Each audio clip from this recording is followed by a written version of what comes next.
So for transgender and non-binary persons, services for gender-affirming hormone therapy, and we're also connecting people to gender-affirming surgery for those who want to avail of that.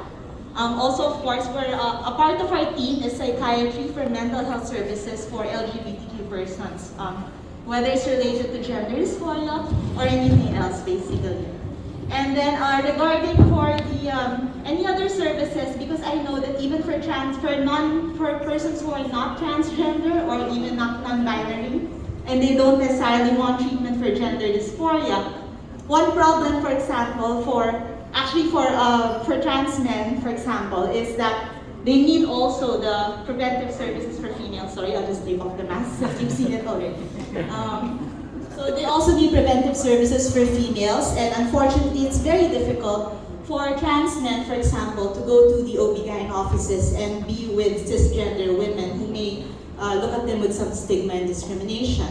As for transgender women, they would also need some services for preventive services as well, and that's where we loop in with wellness and screening for those patients, and also for any other services they require. Because remember, LGBTQ, there are specific health needs that they need that will need to be seen holistically, so that's the gender-affirming services. However, they also have health needs that they may not also be aware of in terms of screening, and that will be good for their wellness also. So that's why we loop them in. In fact, for our patients who we see, we're not just looking at them in terms of hormones, even if I'm an endocrinologist. We're also screening for diabetes, cholesterol, and all of these other common problems which may not normally be seen and we're also providing the safe space for them to be able to be seen and to be comfortable and get the services that they require. Thank you.